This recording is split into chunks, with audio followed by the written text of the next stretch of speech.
Oi, meu amor, bom dia. Tudo bem, minha princesa? Você dormiu bem? Bom, hoje nós vamos fazer um devocional no Evangelho segundo escreveu João, no capítulo 15. E antes de começarmos, vamos fazer uma breve oração. Feche seus olhos, respire fundo e fale com Deus. Senhor, meu Deus, Todo-Poderoso, Jesus Cristo. Jesus, obrigado, Senhor, por ter me permitido acordar mais esta manhã, meu Pai. Obrigado, Senhor Jesus, por nos fortalecer, nos permitir estarmos aqui, Senhor, na Tua presença, Senhor, meditando, aprendendo de Ti, que é manso e humilde. Obrigado, Jesus, por sempre estar nos aceitando, sempre estar nos buscando para Si, nos acolhendo em Seus braços e querendo que nós cresçamos, nos aperfeiçoemos no Teu amor. Senhor Jesus, eu te peço, dá saúde a mim, dá saúde a Gabriela, Senhor, às nossas famílias. Abre as portas financeiras, meu Pai, e que esta palavra venha entrar em nós e frutificar. Em nome de Jesus eu já te agradeço. Amém. Meu amor, assim diz no capítulo 15. Do versículo 1 em diante. João 15, versículo 1. Eu sou a videira verdadeira, e o meu Pai é o lavrador.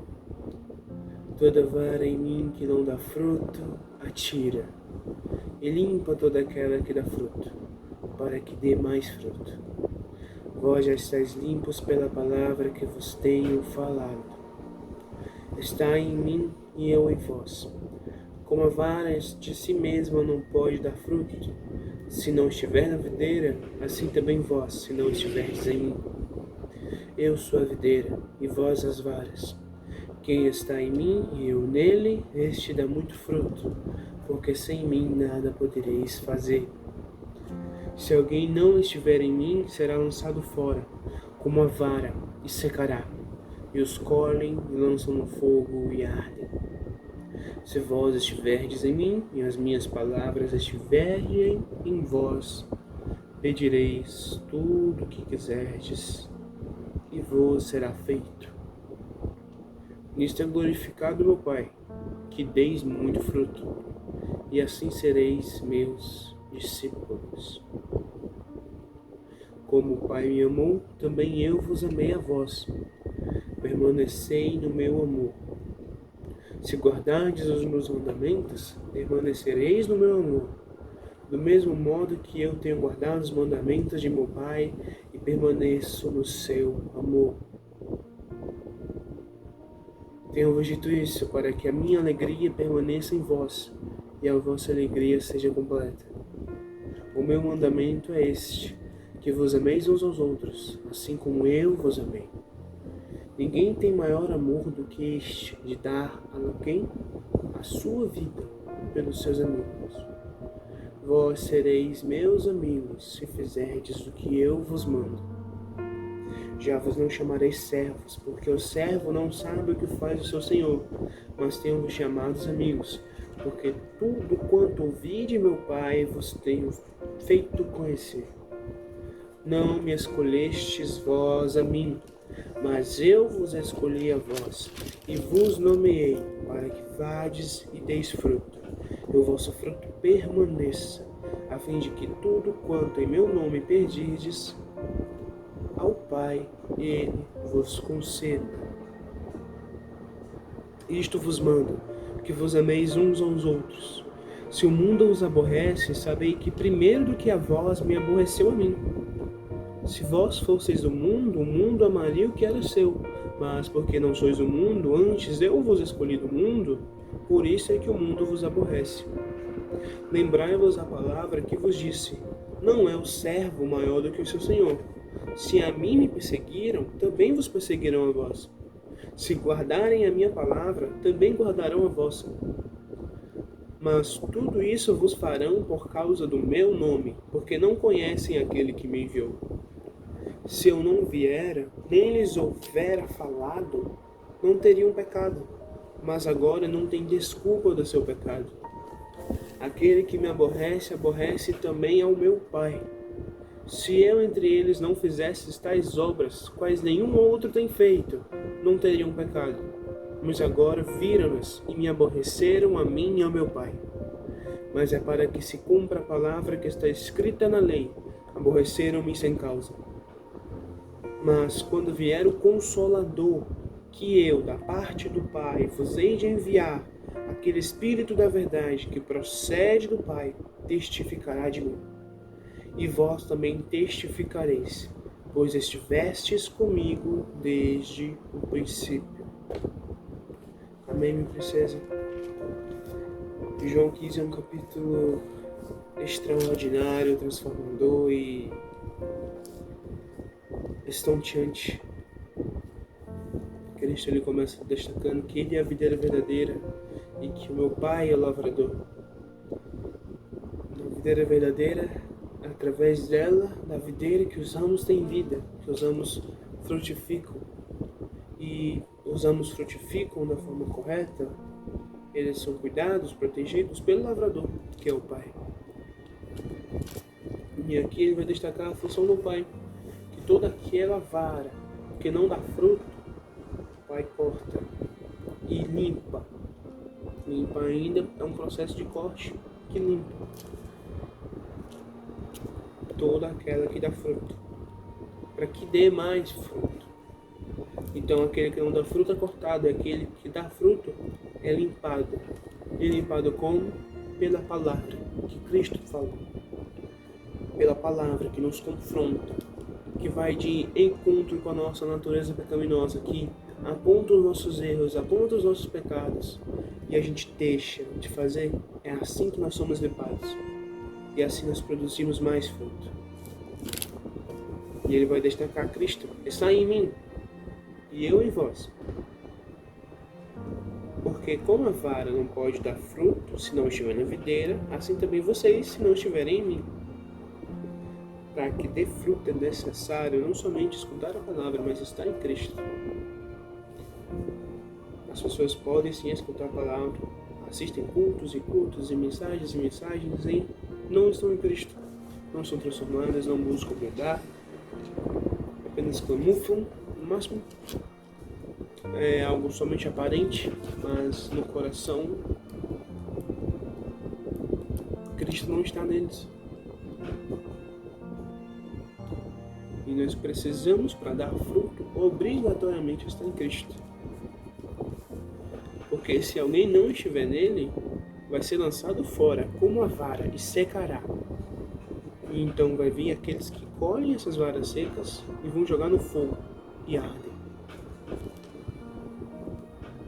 Se vós estiverdes em mim, e as minhas palavras estiverdes em vós, pedireis tudo o que quiserdes, e vos será feito. O interessante é, o que a gente vai pedir quando nós estivermos em Cristo e as palavras dele estiverem em nós, obrigatoriamente não vai ser algo para alimentar o nosso ego. Não vai ser algo para a gente, algo egoísta, algo... Não vai ser para nós. Porque se nós estivermos em Cristo, nós vamos querer, tudo o que nós formos pedir vai ser para a glória dele. Se nós estivermos, se as palavras dele estiverem em nós, as palavras de amar os outros como a gente se ama, a gente vai pedir para que o próximo tenha aquilo, aquele benefício que eu tenho, aquele atributo, aquele item, uma casa, um carro. Nós vamos pedir para que aquele irmão possa ter. Vamos pedir para que a gente possa ter um carro para levar os irmãos para a igreja. Vamos pedir para que a gente possa se formar na faculdade, para poder servir as pessoas. Então, automaticamente, como nós estamos em Cristo, a palavra dele está em nós, o que nós pedimos é transformado. O que nós pedimos automaticamente é diferente do que nós pediríamos se não estivéssemos em Cristo. E agora, o que nós pedimos quando estamos em Cristo necessita ser para a glória dele. E quando é por natureza para a glória de Cristo, assim é atendido o nosso desejo.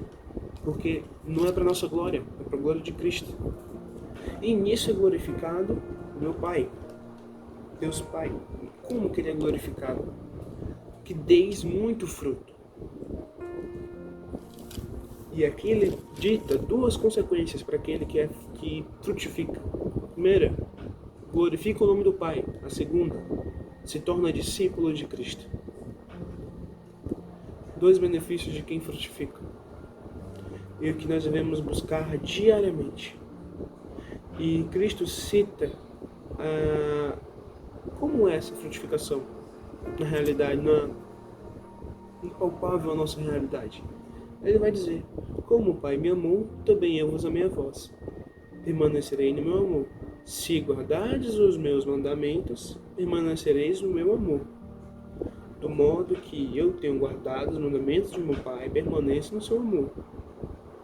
Tenho-vos dito isso para que minha alegria permaneça em vós e a vossa alegria seja completa. O meu mandamento é este, que vos ameis uns aos outros, assim como eu vos amei. O frutificar é amar um ao outro, da mesma forma como Cristo nos amou. É esse o fruto. É essa transformação no homem, aquele homem que antes de Cristo era egoísta, que só pensava no benefício próprio, que antes de fazer qualquer coisa pensava: no que isso vai me beneficiar? O que eu vou ganhar com isso? Então, quando esse homem é transformado naquele, o que eu posso fazer para beneficiar o meu irmão?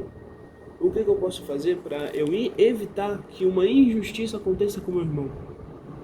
Eu amo muito meu irmão, eu estou vendo ele passar dificuldade, eu não vou deixar ele ficar desse jeito. É assim que a gente frutifica, é assim que a gente glorifica o nome de Deus, Pai, e é assim que a gente se torna um discípulo de Cristo Jesus.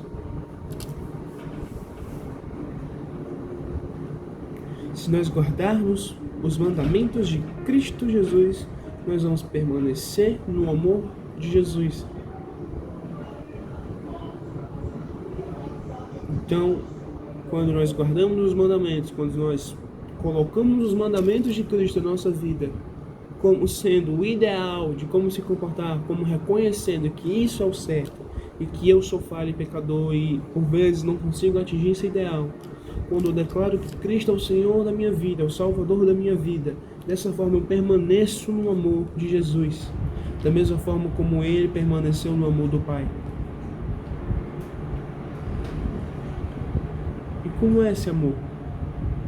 Ninguém tem maior amor do que este, de dar alguém a sua vida pelos seus amigos. E vós sereis meus amigos se fizerdes o que eu vos mando. Então ele está dizendo aqui, ele vai dar a vida pelos seus amigos. Cristo deu a vida. E nós seremos os amigos de Cristo se nós fizermos o que ele manda.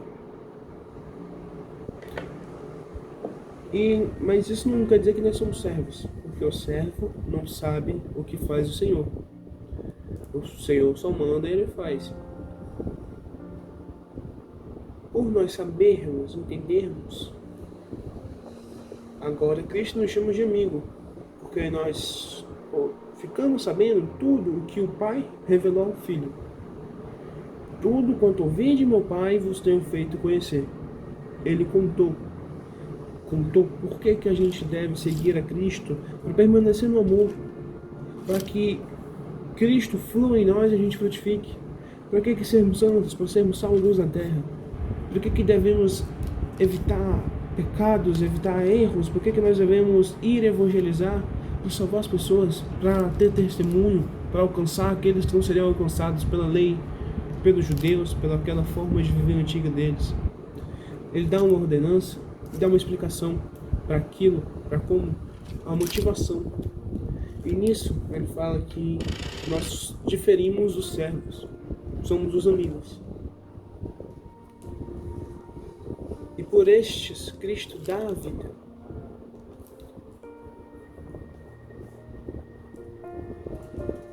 Seguindo, se o mundo vos aborrece, sabei que primeiro do que vós me aborreceu em mim.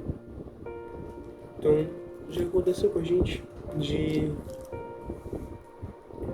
pessoas falarem: nossa, você é crente, menosprezando por sermos crentes, falando que o crente é chato, que o crente não aproveita a vida, que é esse preconceito que você entende. Mas entenda que na realidade, eles rejeitaram primeiro a Cristo. Eles têm problema com Cristo, eles não aceitam Cristo, e por nós sermos diferentes deles, por nós termos uma paz com Deus, por nós termos uma relação com Deus, eles se revoltam, rebelem.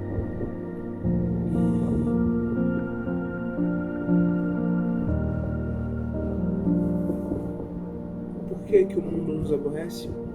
Porque não somos o mundo. Porque se fôssemos o mundo amaria o que era seu. Mas nós não somos o mundo, porque Cristo nos escolheu do mundo. Por isso é que o mundo vos aborrece. Então, se o mundo não aborrece a gente, se o mundo não se incomoda com minha presença, ou com a sua presença, no sentido de termos Cristo, nós estamos em Cristo, nós fomos escolhidos do mundo. Todo aquele que é escolhido do mundo por Cristo, este é aborrecido pelo mundo.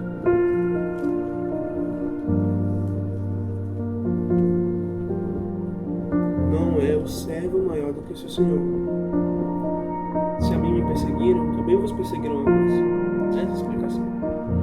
Para aquela pessoa que fala, eu posso ser crente e o mundo fica tranquilo comigo. Eu sei diferenciar as coisas, eu sei diferenciar as situações. Bom, não é o servo maior do que o Senhor. Se o Senhor foi perseguido, vocês vão ser também. Vocês são só servos.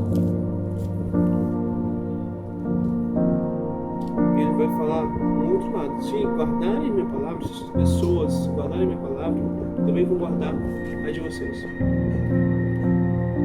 Mas tudo isso vos farão não é por causa de vocês, é por causa do meu nome, porque não conhecem quem me enviou, não conhecem o Pai. Se conhecessem o Pai, conheceriam que Cristo é verdadeiro. Se conhecessem que Cristo é verdadeiro, não aborreceriam vocês, nos aborreceriam.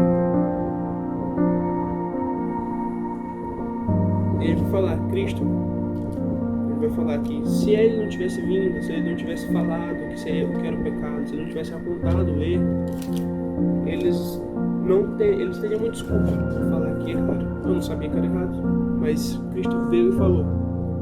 Então agora nós não temos desculpa pelo pecado. E aquele que me aborrece também meu Pai.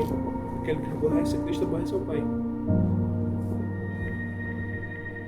E Cristo vai dizer, se eu não tivesse vindo e feito todos os milagres e os sinais, aqueles que nenhum outro fez, eles não teriam pecado. Mas como agora eles viram, eles me aborreceram a mim e a meu Pai. E isso é uma profecia. Ele vai falar que é para que se cumpra a palavra.